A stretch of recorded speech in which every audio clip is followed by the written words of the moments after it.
Welcome back, everyone. I'm so glad so many of you made it back to join us for our closing session today. And everybody has had a good time in Oklahoma City, out of the house, off the couch. I just cannot express my appreciation enough for you joining us here today. All of you that are on Whova and Zoom, I'm so glad that you were able to take some time out and converse with us. I think the chats worked really well today. I hope you learned a lot. Some amazing conversations going on the app, and I hope those continue. Don't forget that app information is available for a whole year, so you can get back on there and make your connections. I hope you're able to do that and continue this conversation forward. Before we get to the big event with our keynote speaker, we have some friends joining us from some of our supporters, and I believe we're gonna pipe them in from their offices. NRCS is a valuable partner, and Gilbert Guerrero is going to introduce his team as he goes, but he's just going to talk about some of the services they provide, and there's some great conversation in the app about this as well. But we just wanted to make sure that you heard a little more from them and understood what they do. Good afternoon, everyone. My name is Gilbert Guerrero. I am the Assistant State Conservationist for Outreach and Civil Rights with NRCS and the state office. I'll let the others introduce themselves real quick. Go ahead, Maddie. My name is Maddie Ilwine. I'm the State Outreach Coordinator for the Oklahoma Farm Service Agency, and as well as Gilbert, I'm in the state office. My name is Kenny Quigley. I'm a loan specialist with the Rural Development Agency in the state office in Stillwater. We're going to give you a quick briefing about NRCS and the USDA agencies. The last farm bill was in 2018. So NRCS has 4 different programs that we focus on. One's EQIP, CSP, RCPP, and ASEP. Of the 4, I think most people recognize and know of and have heard of EQIP. So that's kind of our flagship program. Kind of catches everything. You got these, there's going to be these little scan notes on the side. You can take a picture with your phone and pull up the links to our national website that talks about these programs. So you don't have to pull it up now. I'm sure this thing is going to be saved so you can actually look at it later. But EQIP is our catch-all. That is our flagship program. As I said earlier, we can actually do a lot of cost share practices. We don't give grants. The NRCS does not provide grants to landowners. What they have to do for a grant is they have to actually go through an entity, and that's the only time that NRCS actually gives out grants. And those entities are either state or local or some 501c3 organizations. But a lot of our EQIP practices, we can focus on ponds and pipelines, tanks. That's a lot of, depending on what part of the country you're in. Of course, everybody knows that in the eastern part of Oklahoma, we get about 40 inches of rain, and in the western, we get close to 15. So the practices can vary. We provide cross fencing.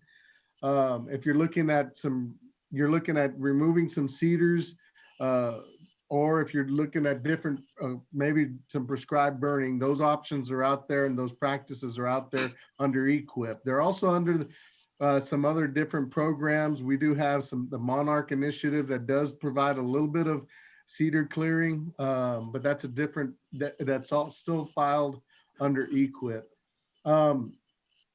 When we also looking at establishing pastures. We also do a lot of soil health as well. So if you're looking at some of these practices and looking at some of these conservation work on your property, you want to make sure and go to your local office and sign up for it.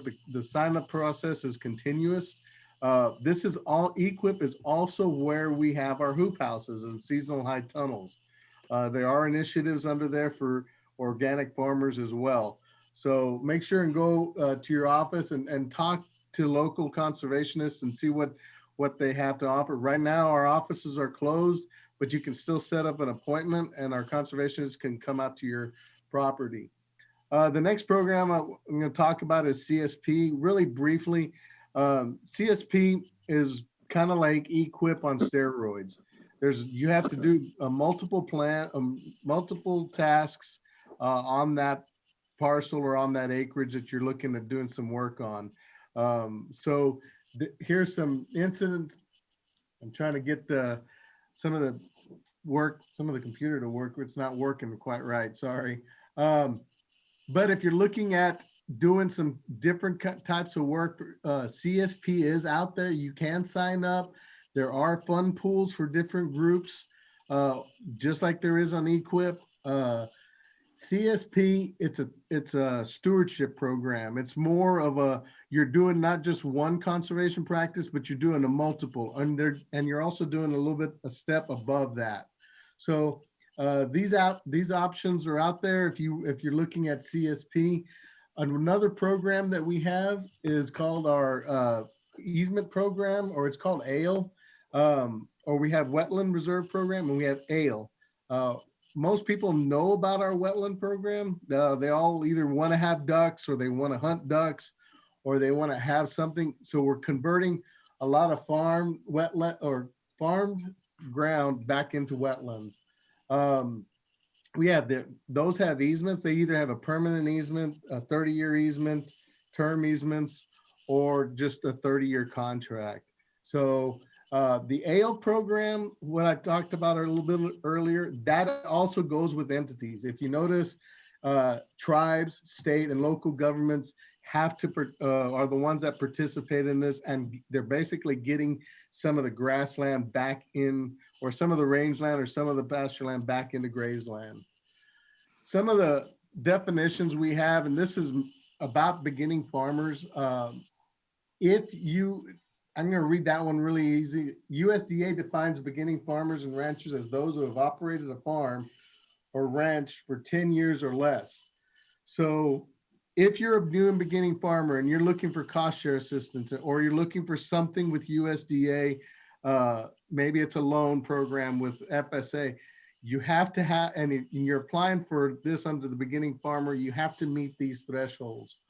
Veteran farmers, that's the definition there. I am the beginning farmer contact for the state. I am the lead. Maddie Alewine is for FSA. These are some of the things that we're going to be looking to do in the next year, just so that you all know. We're going to be partnering with the local ag, with Meredith and her group. We're also looking at partnering with the Cattlemen's Association, Veterans for Farmers in Oklahoma, some different organizations to go out and provide some kind of assistance and training out in the field. So be looking for that. One thing I would recommend is sign up for Gov Delivery at your local FSA office. You can sign up at the NRCS side as well. We're getting ready to combine the program. So my recommendation is sign up with FSA. If you haven't signed up, go sign up. It's pretty easy to do that. Talk to your offices and ask them how to sign up. We're going to provide information. We've got some information in the documents website under the HUVA, and you can go in there and see what we have on beginning farmers. We also have some information on veteran farmers and some other programs as seasonal high tunnel as well. Our goal is to help the farmers, help the producers. You all as a farmers market people, we want to help you all as much as we possibly can. So if you have questions, put them in the chat. Again, ask. Myself, Maddie, and the RDP staff and RMA staff, some of us do not actually install these programs. So that has to actually go into the field office. The field office actually does all the work on these. So what we do is we kind of filter you towards the state agencies. I'm going to go ahead and let Maddie talk a little bit about FSA, and then we'll get to some question and answers. Good afternoon, everybody. So for those of you that don't know, the Farm Service Agency is an agency under the USDA umbrella that offers financial assistance to Oklahoma producers. We do this in a couple of ways. That's either through loans or through commodity program support. One of those commodity programs is the Non-Insured Crop Assistance Program, most commonly known as NAP. This will provide financial assistance to the producers that grow crops that are typically not insurable through other insurance agencies. To be an eligible producer, those are going to be landowners, tenants, or sharecroppers that share a risk in producing the crop and is entitled to part of the ownership. And then eligible crops, you're going to find those as commercially produced commodities where crop insurance is not available. And what we classify as commercially produced commodities, if you're growing for a farmer's market, in most counties that is considered commercially produced. And to elaborate on that a little bit more, eligible crops, those are food, crops used for human food consumption, livestock consumption such as alfalfa, specialty crops, value loss crops, and then seed crops that are used for seed propagation. And then eligible causes of loss, that's going to be damaging weather, like what we just had a couple weeks ago, adverse natural occurrence, which is considered an earthquake or a flood, and conditions that are related to adverse weather, which is excessive heat, plant disease, and occasionally insect infestation.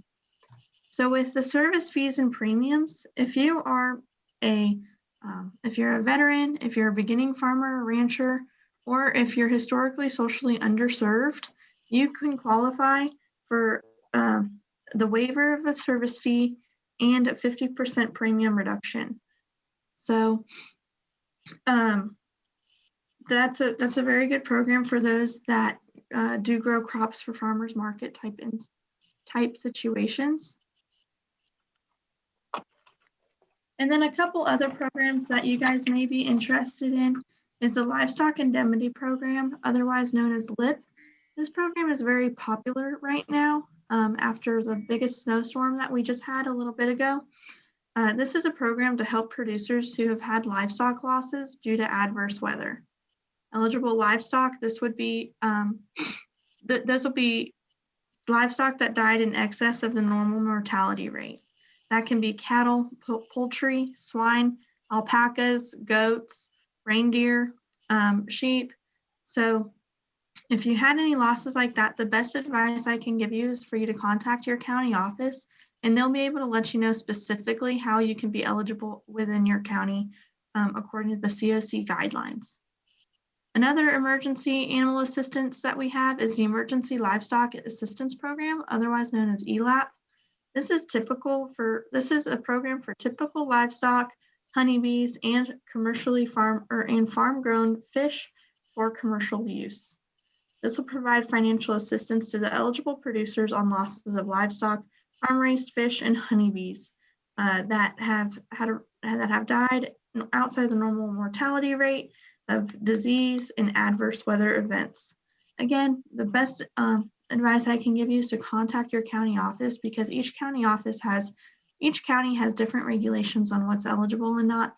So if you can contact them, then they'll be able to help you out the most efficiently. And then a couple things for financial assistance. We have some microloans available, and those are great for the beginning farmers and ranchers. We have operating and ownership loans available with a $50,000 maximum. The farm ownership loans, those can be repaid. The repayment term is a maximum of 40 years for both direct and guaranteed loans with the FSA. And and then the operating loans, those also have a loan maximum of $50,000 and a repayment term of 7 years. But those can vary depending on your operation. We have emergency loans as well. Those are loans that happen if there was a natural disaster in your area, and this has to be declared an emergency county in order to be eligible. But say you had a greenhouse and there was a lot of snow on it and it made the greenhouse collapse. You could be eligible for an emergency loan to help replace that greenhouse. Youth loans, those are great for youth that are trying to get into the ag industry or that are trying to further their FFA and 4-H projects. Those are for 10 to 20-year-old youth, and that has a $5,000 loan maximum. The stipulation of this is that the youth needs to have a supervisor, which can be an FFA advisor, 4-H advisor, or a tribal advisor in order to qualify for this loan. Farm ownership loans, this can be used to purchase land, expand a farm, or start up a new farm, and that has a loan maximum of $600,000. Again, that can be either a direct loan. That can either be a direct loan or that can be a guaranteed loan with the FSA. And then farm operating loans, those are for normal operating expenses to purchase cattle, purchase equipment, purchase fencing. And that is a loan maximum of $400,000. And that also, keep in mind, that has a repayment term of 7 years. I know I kind of went over a lot of information, so if anybody has any questions, please do not hesitate to ask.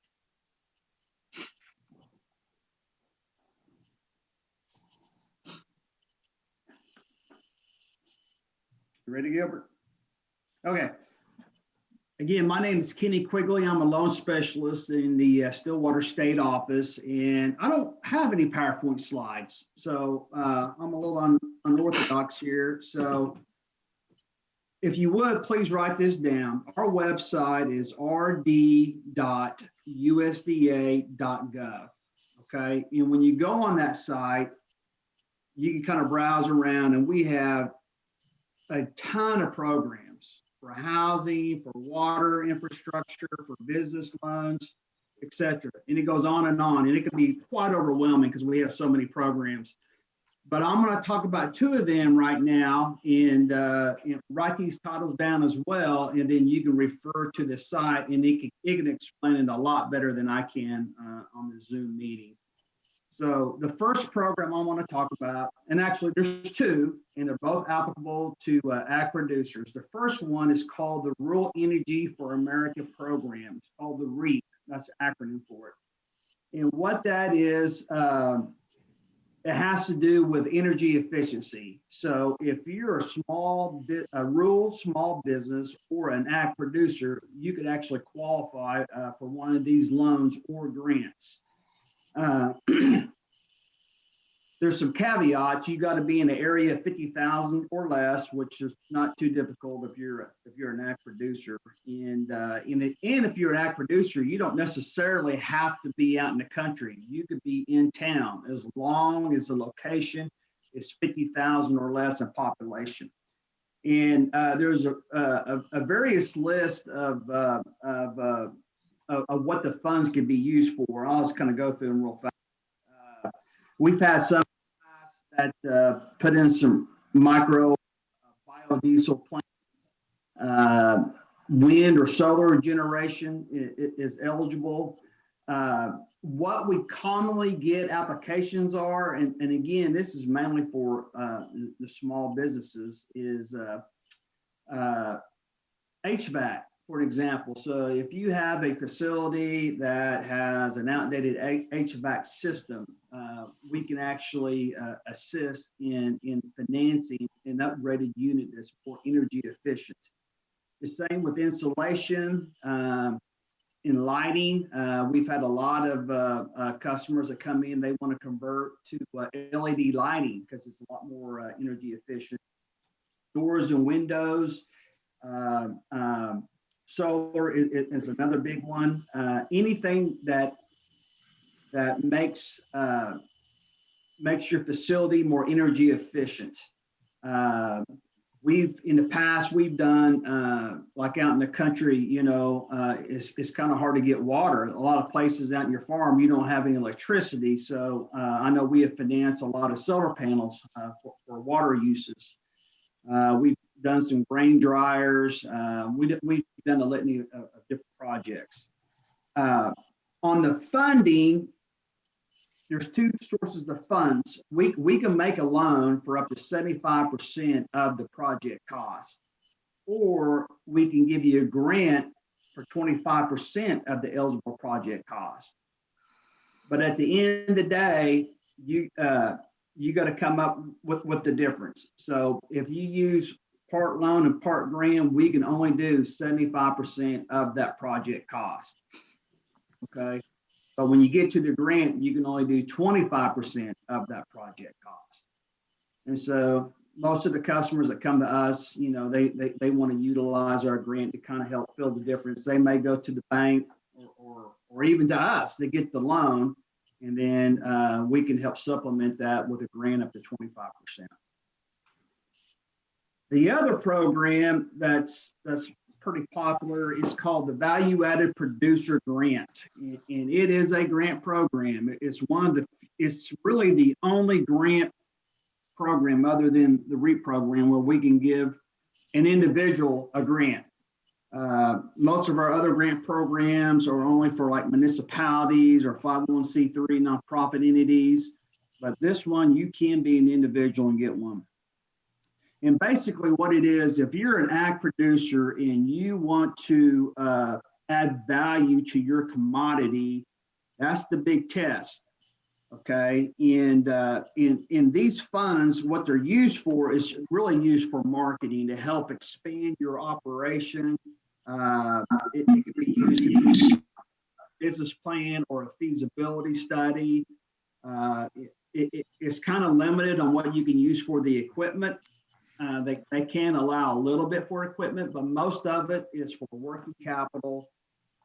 It could help pay for some of your processing costs, your marketing, and it could pay for some of the inventory actually. Okay. So basically, we get an allocation from Congress once a year. And we really don't know exactly where we're going to get that because they kind of drop it on us pretty fast. But I believe the next allocation is going to be coming up here around April. So you got to put together, you know, a business plan that outlines everything of what you're going to do to add value to your commodity. And the best example I could give on some previous projects, on some dairy operators, for an example, we've had a lot that would want to go in there and they start manufacturing cheese, right? Because you're changing the actual commodity by adding value to it. So if you have a dairy and you want to start making cheese or some type of high-end milk, you could apply for this grant. We have a lot of cattle producers that raise cattle, and if they want to add value by putting in a kill plant, you know, that's an eligible use as well. We've had some in the past where they actually they had their own herd of cattle, and they would go ahead and process those calves, and they would actually have a retail market where they would sell meat. Some other projects would be like wineries. If you grow the grapes and then you want to make wine out of it, you know, you're adding value to that. I think in the past we've done some with honeybees and what else? I think we've done some with in the past.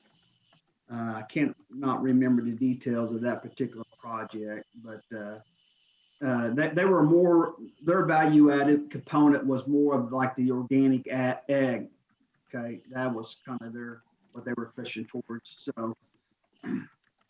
So anyway, if you go to our website, you can find these two programs, and they can explain it a lot better than I can over Zoom.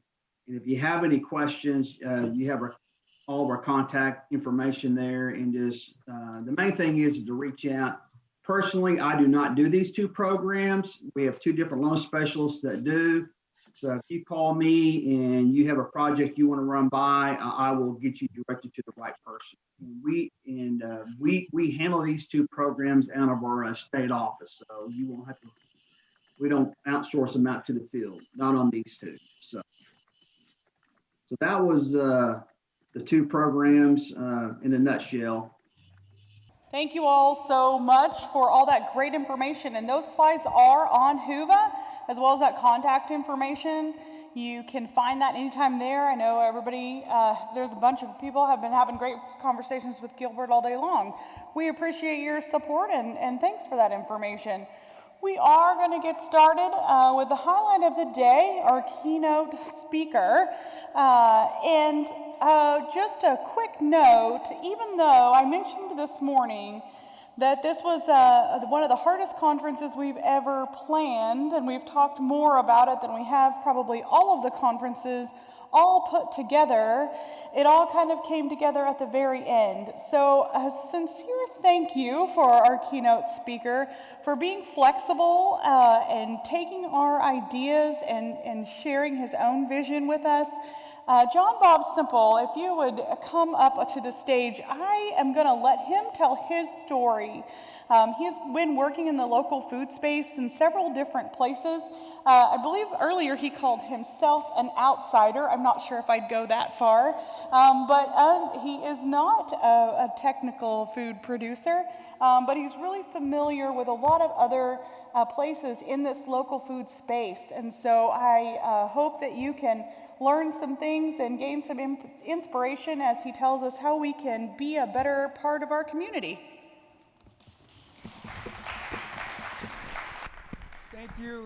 Thank you. Are we going? Yeah. Thank you so much, Mary Ruth and Meredith.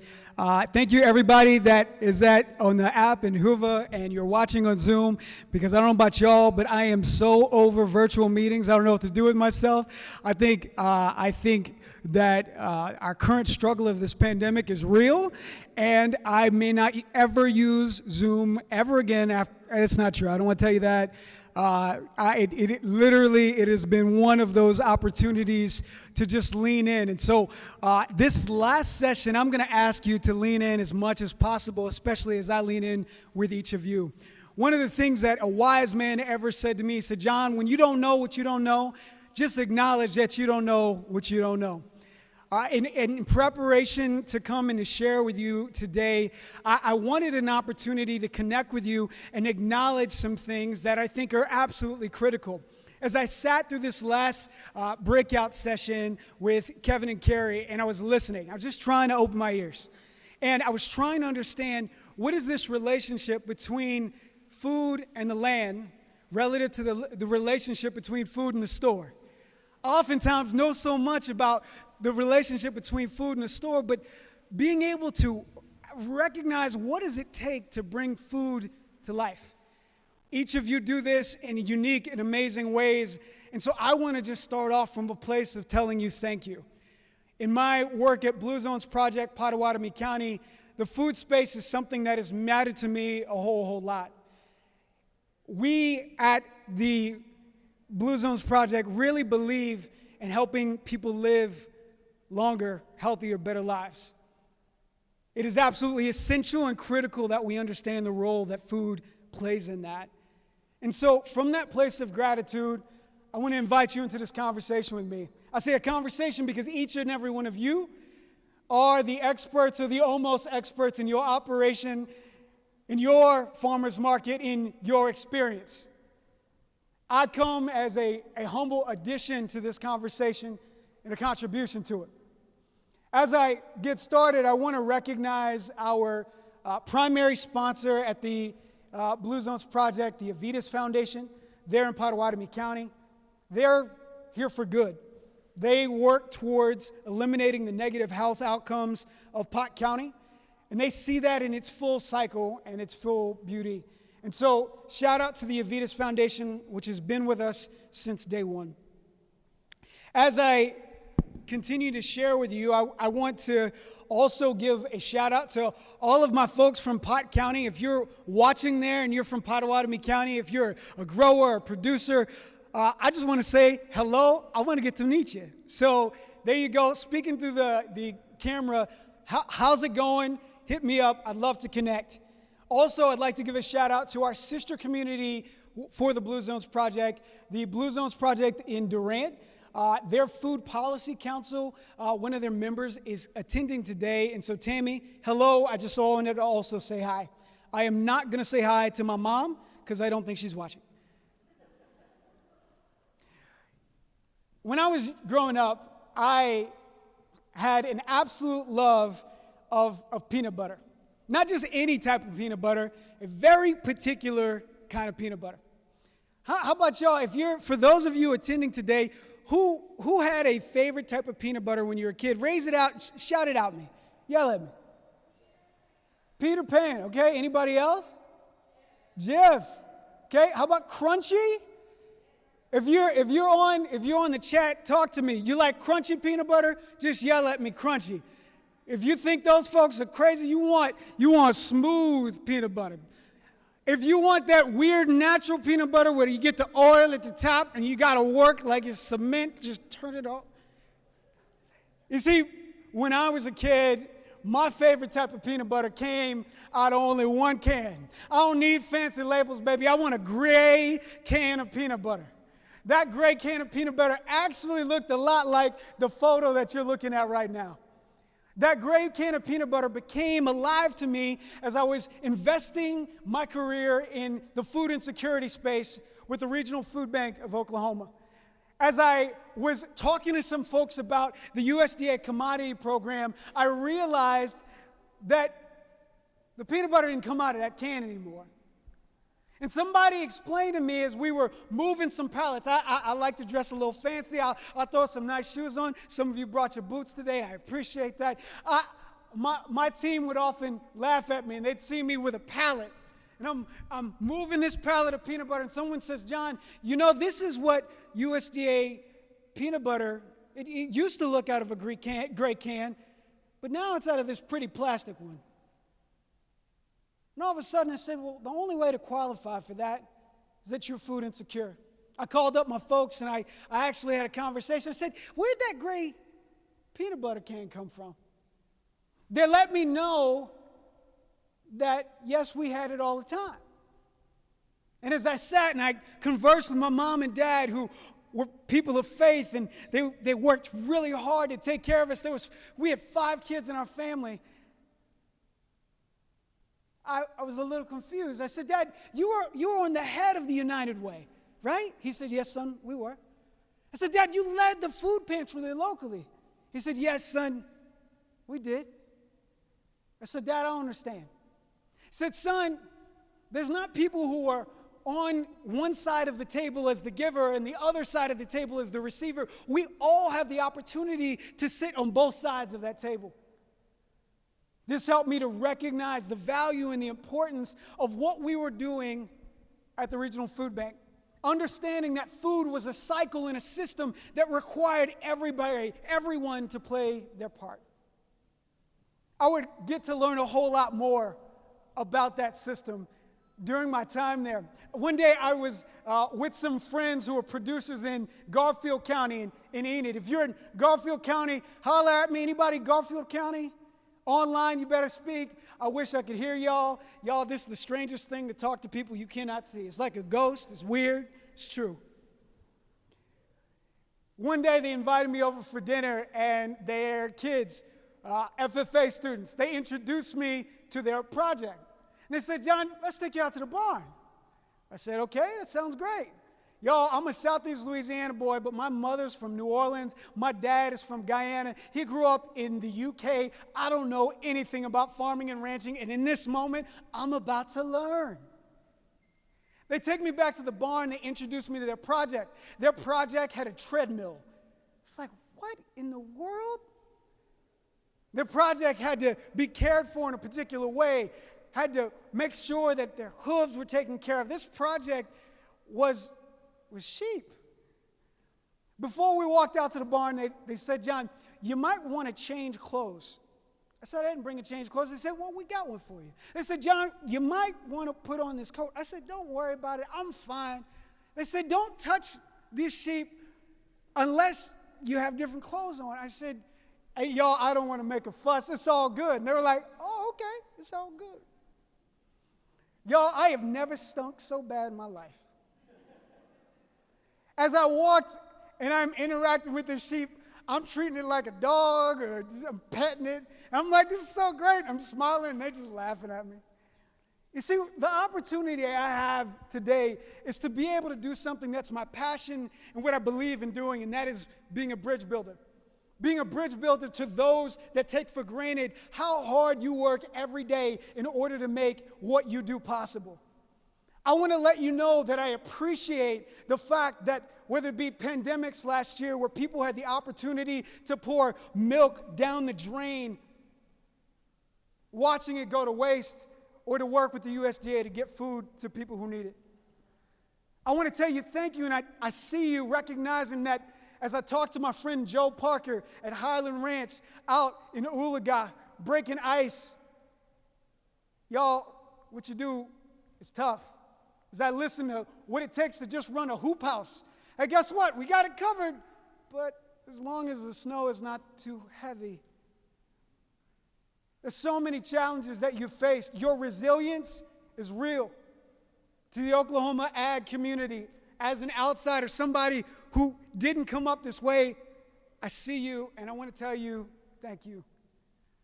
You see, the work that I do with the Blue Zones Project is connected to this conversation. It's connected to the fifth generation farmers who know their purpose, who know why they're here, know why they engage. I called my friend Lori Flansburgh down in Weatherford. I said, Lori, I don't know what I don't know. Can you help me understand?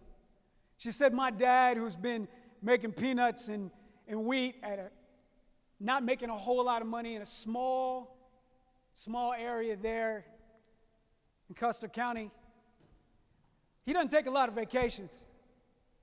He doesn't get to just leave for 2 weeks and call it good. I see you and I appreciate you. I appreciate the fact that when we do this work to help people live lives, longer, better lives, there's a little bit for me to communicate about why I'm here talking to you. So let me tell you a little bit about the Blue Zones Project. How many of you are familiar or have heard of the Blue Zones Project? Wave at me. Anybody? So our primary mission, our objective, is to help communities to help people live lives longer and better.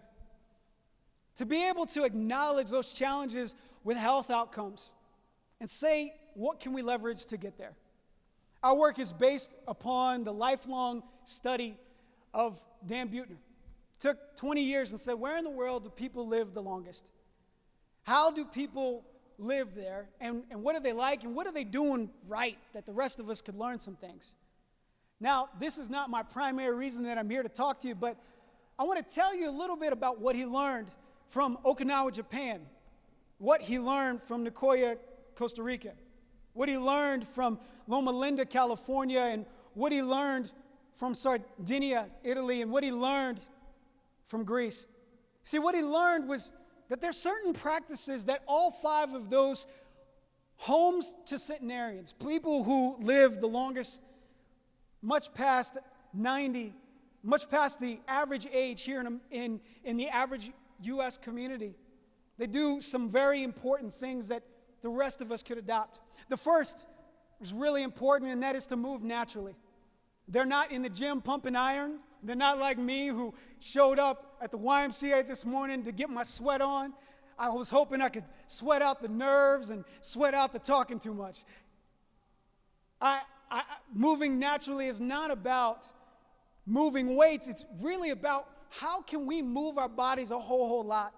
Can we go for walks every day to add towards our health? Could we garden? Could we take care of our kids, getting down, up and down, picking them up? Moving naturally, just moving our bodies and recognizing its value. Secondly, and very, very importantly, is this concept of belonging. Those communities that live the longest, they belong many times to a faith community that meets up to 4 times in a month. This helps people live longer. Why? They're people who say, I believe in you. As we worship God and as we live with each other, they have a bond. There's a reason for showing up every day. Secondly, they believe in family first. They're active in their families regardless of their age. their seniors being cared for and taken care of. When we look at the power of these Power 9 as we talk about them, it's still absolutely grounded in something that many of you know a lot about because I watched it today.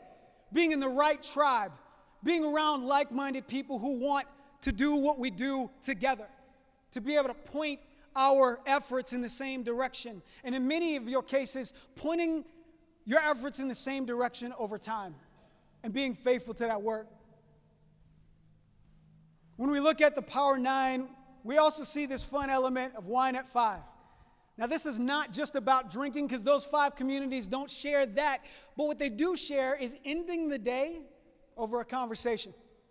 Being able to be with people who care about you, who want to know what your challenges are, and to invest in you. The next is the plant slant, recognizing that our diets require both meat and a whole lot of fresh fruits and vegetables. Recognizing we all need a whole lot more fresh fruits and vegetables to help battle chronic disease. Next is the 80% rule. Hey, when you're 80% full, just stop eating.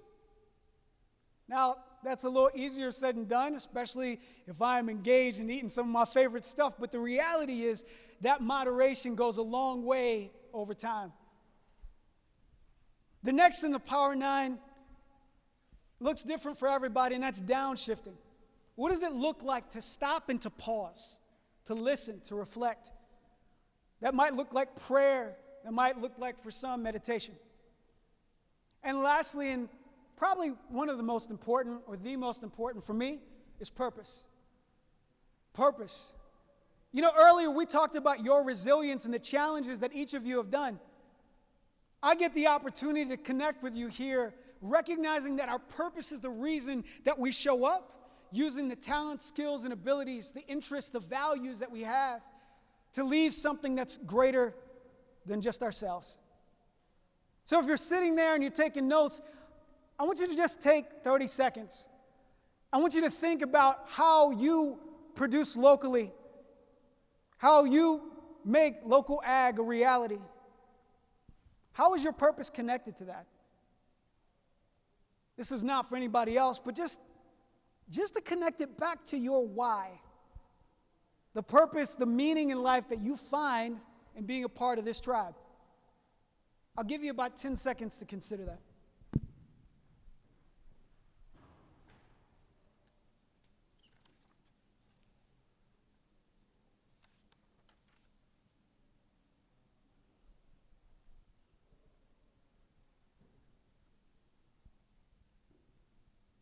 When we think about these Power 9, our aim in Potawatomi County is to be able to implement these things to help move the needle on the negative health outcomes that are debilitating. When we think of that, we know that it cannot just be one person at a time. Anybody in the room ever tried to go on a diet? Raise your hand. Anybody? Just raise your hand. Some of y'all might not want to. I have tried to go on a diet. I will raise my hand for you. There you go. I used to be about 65, 75 pounds bigger than I am right now. I was at about 250 pounds, and when it comes down to the comorbidities that are wrecking the lives of people through this pandemic every single day, that was going to be my story. When it comes down to diabetes and heart disease, many things that food, if we think of it as medicine that can impact, I was headed down that way. But what we know is it's not behavior change alone that actually moves that needle. It's actually an entire environment. That entire environment that can either make or break those efforts for change. We believe that environments that really move towards change acknowledge it in 3 areas that we work in. We work with people and individuals, recognizing that relationships take us really far. Recognizing that if we can set them up for the right relationships, doing the right activities, they're more likely to continue. We look at the environment from a policy standpoint. Built environments that are built to help people move better, to grow more food, to make sure that we are encouraging folks like each of you, sure helps us go that much further. And finally, in the places that we work, that we play, and that we worship. this conversation around purpose does have more to do with you than just talking about blue zones. I want to talk to you about what I've learned in preparation to share with you today. I've learned 3 primary things. That local food brings hope, that local food brings choice, and that local food brings health. Local food brings hope, local food brings choice, and local food brings health. When I talk about hope, that could be defined in a lot of different ways. One of those critical ways is hope to generations. Building in the next generation resiliency, dedication, healthy relationships with food, healthy relationships with the land. When I watch the Oklahoma Youth Expo, watch kids take thousands of hours invested into cattle and different livestock, I'm watching somebody who grew some character along the way. When I think about the fact that they give that and donate it to the Beef for Backpack program or the Pork for Packs program, it ends up helping me realize what Jack Miller, my friend who taught me all about local food the first time, these kids are trying to serve their neighbors. Local food brings hope in this way. When I talk to my friend Joe out in Ulaga, who leads Highland Ranch, and he tells me about all the work that he does outside of just being a producer. He is 3rd or 4th generation in working this exact same land. Y'all, he's on, they've worked on the school board. They're creating jobs in the volunteer fire department, the Farm Bureau board, soil conservation, leading at church. He's a father, he's a grandfather, and then he's got to go break ice. I have bad days, y'all, but my plate is not that full. Not nearly if it's harvest or if it's not harvest, he's showing up to care for his community. He says that the reason he does it is because he wants to build hope in the future generations and the legacy that leads behind. That hope might look like economically. When I talk to my new friend, Chad, from Ward Family Farms in Pawnee. See, I went and visited him at the Oklahoma City Farmers Market. And I asked him, I said, Chad, why do you do what you do? He said, John, it's absolutely critical that I have a responsibility of bringing my food to Oklahoma City and bringing back opportunity to Pawnee. This is an OBU grad who decided to go back home and invest in home. He says his responsibility is to provide access to quality food, to be able to help his rural community have jobs, because if they don't care for that place, nobody else is going to. He said, John, it would be easier, but here I can make greater impact. That hope might look like our friends in agritourism. If you're in agritourism, give me a shout, wave at me. Agritourism, okay, awesome. This is my wife and I. We were out in Harrow. We went to pick some peaches. I got so many husband points, y'all, this day. You don't even know. Agritourism, thank you. Sometimes it can be challenging to come up with new, fun, innovative ideas to do something that both of us can enjoy. We had so much fun, y'all. I irresponsibly bought more peaches that could ever give away or eat. We ran out of stuff to put peaches in. It is tricky. That box looks so very, very light, and then it is not by the time you get to the end of it. I had a lot of peaches that day. I also learned that y'all put up with a lot of challenges. This is gross, but these beetles were just enjoying these peaches. And I'm telling y'all, I'm being all suave. My wife's like, baby, I can't reach that peach. And I'm like, I went to go grab it, and I pull it down, and y'all, I got weirded out like just gross, okay? It's gross. It also brings hope. Local food brings hope because of what you do charitably. This is the community market of Pottawatomie County, where last month they served 2,400 families. They lost a week from the storm. 2,400 families, 365 of which showed up the day after they started business again. In one day, broke a record. See, our families are hurting, they're struggling, and when it comes down to food insecurity, the 1 in 6 Oklahomans that this is their experience, local food provides an extra boost whenever those outside of our state can't help.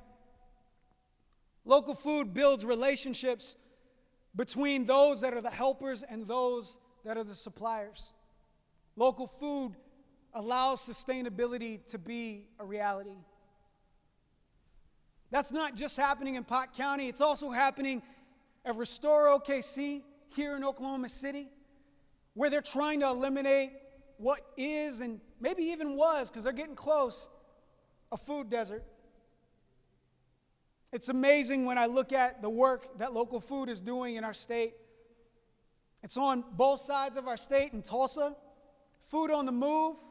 Everybody, I got to tell you, we could give it up for everyone. So will you give it up for Food on the Move and every single one of you that have been engaging and trying to eliminate food insecurity during this last year? Will you give them a round of applause, please?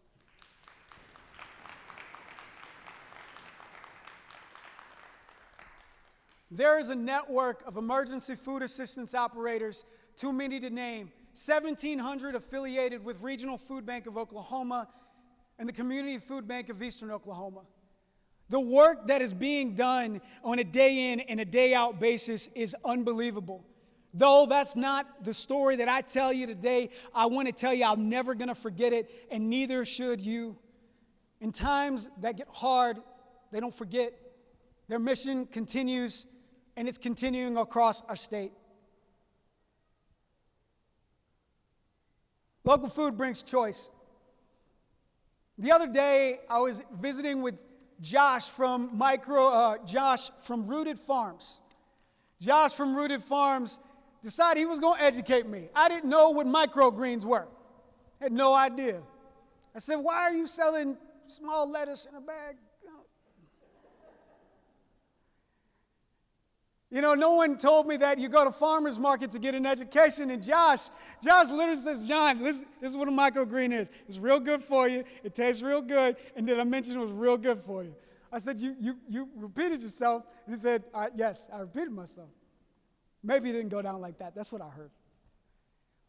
You know, it's amazing when you look at what you farmers market managers, any farmers market managers in the house, wave at me. Everybody give it up for our farmers market managers. You know, in Pot County, we are a lot further away than we want to be in having a strong farmers market. If any of you have some great ideas or you have interest in helping us get that back off the ground, we have a lot of interest at the Blue Zones Project.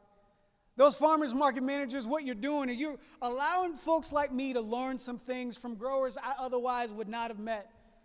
When I met the folks at Wellness Connection that are literally buying from growers that cannot make it to market just so they get an opportunity to do their purpose, I thought it was pretty amazing. But more importantly, it gave me a choice to be able to visit with these different folks that I might not have otherwise been able to. It also gives me a choice for those of you that might have taken a vegan lifestyle. You know, I was amazed. I go up to Chad, right? I'll buy some chicken wings. Probably the freshest chicken wings I have ever eaten in my whole life. I'm just telling y'all. And in my time, I've eaten some chicken wings.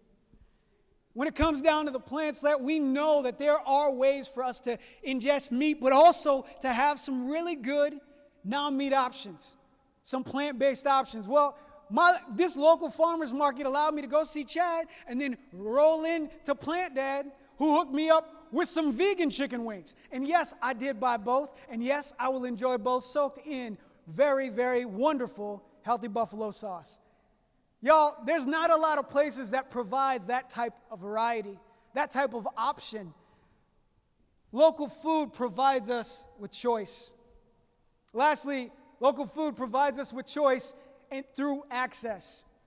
The Double Up Food Bucks program, supported by the amazing folks, Department of Ag, ONI, that provides choice to people who are oftentimes in food deserts. That access is critical and it's important. That access takes a lot of work. But that choice is important. Why? Because to be struggling to put food on your table when you're working your butt day in and day out off doesn't mean that you don't get the opportunity to eat quality, nutritious food that can bring medicine into your body. When I think about medicine, I think about my final point. Local food brings health. This is what's at stake when we think about why it's so important. That choice and that hope can take in the shape of CSAs in Minneapolis that are working with the Hmong Farmers Association to walk out the Veggie RX program, where they're writing prescriptions for fresh fruits and vegetables so that those that have debilitating diseases can have a way out beyond just medicine. A Veggie RX program that looks different all across the country, and in Pot County, it has its own flavor, its own beauty. We're able to work with SSM Health, the Citizen Potawatomi Nation-owned Fire Lake Discount Foods, the Avitas Foundation, and for us at the Blue Zones Project to make sure that those prescribed foods as medicine get to the tables of people who need them, introducing them to foods that they might otherwise have not had access to.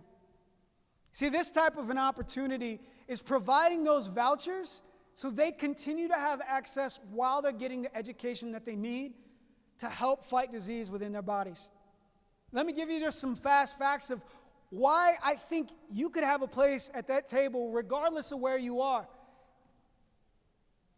Those patients report after going through this program that 89% said their overall produce consumption increased significantly. That 94% reported saying that it made a difference in their health. 44% reported that it decreased their food insecurity. 78% reported that they tried new fruits and vegetables. You know, earlier when I've kind of gone into some of your sessions, y'all were using words of vegetables and stuff I've never heard of before. I hear that's a good thing to eat those things. Programs like these can provide some hope and some health. When I think about the TSET grantee, Gateway to Prevention, and their relationship with people who are coming out of drug and alcohol addiction, substance abuse folks, programs like these help them focus on things that don't just focus on what to stop doing, but also what to start doing. I mentioned Gateway because I want to acknowledge that at Blue Zones, we know that we need each and every one of the different folks that have a place at the table. We have a place at the table for growers and producers who want to not just invest in planting and growing and selling your product, but also invest in the unique places that each of you hold. We know at Blue Zones that we need these types of everyone across the board, types of thinking in order to eliminate the negative health outcomes that debilitate our whole state and allow people to not feel like they have hope. You know, I want to land on a funny story. As I took on this role, I started to learn about our efforts to pass a urban chicken type of resolution in our city commission to allow folks to be able to keep chickens, to be able to make eggs. And it was amazing to watch our city commission pass this law, this ordinance, without pushback. And I thought about the fact that some people are going to get access to fresh farm eggs right in their community. It made me think about when I got married. When my wife and I got together, we're dating and I'm meeting her family. Her dad has a 140-acre place out in Crescent. I didn't have much direct exposure in my family. That's not God's gift for us. My faith calls me to build bridges. His faith calls him to be a contractor. And a producer in his own right. Every time we'd get together, we loved brunch. She'd bring these farm fresh eggs. And I was so excited, I asked him, I said, so are these eggs included in her dowry? Is that still, can we keep that going? Y'all, the eggs dried up within like 6 months. He changed his mind. Coyotes, I don't know. And the guard donkey took care of, there was a guard donkey. I just want to throw that out there. That was new. Y'all, I share that with you to say that this is not just about the policies that we need to pass in order to make our food system more sustainable. It's not just about the places that we want to engage to help them realize that not only is food important and our health is important, it's not even just the individuals we want to push toward those healthier outcomes in their own lives. Food is personal. It gets down to our purpose. It gets down to our family memories and what we believe and what we know about ourselves. Here's what I know and what I want to leave you with. That work is made better because of you. Regardless of your scale, you play a role in our food system. Local food gives hope. Local food provides choice. And I believe, and I've got reasonable evidence to demonstrate, that local food brings health. Thank you very much.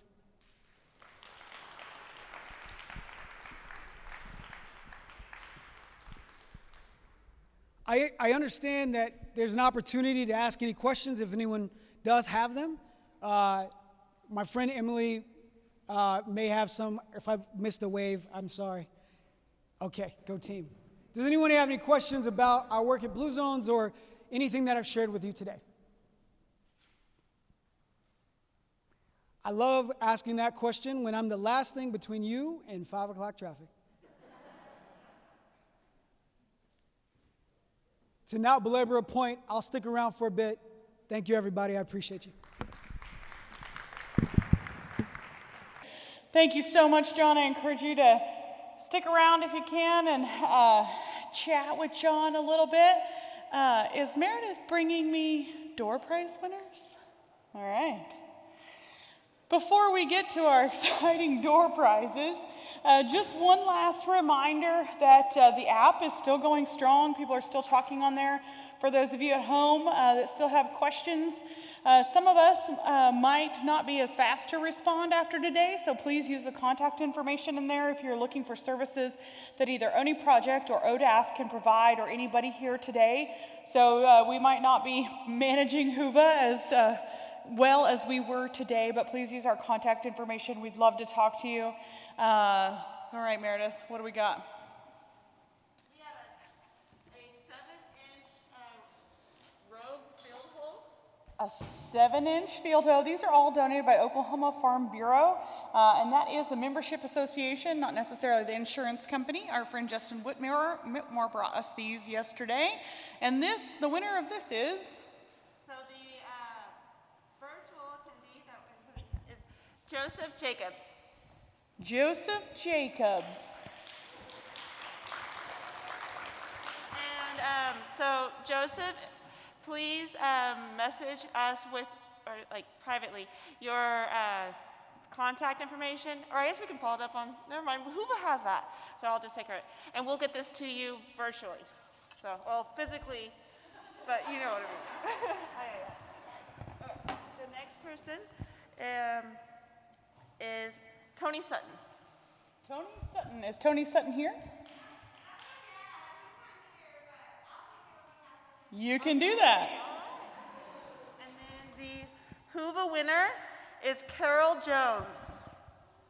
All right, and Carol, I think, was virtual as well, right? I think so, yeah. All right, we will get those to you. Thanks again for sticking around, everyone. I sincerely hope we are crammed into a giant hotel ballroom next year with nowhere to sit, standing room only, back to normal. We'll see you next year.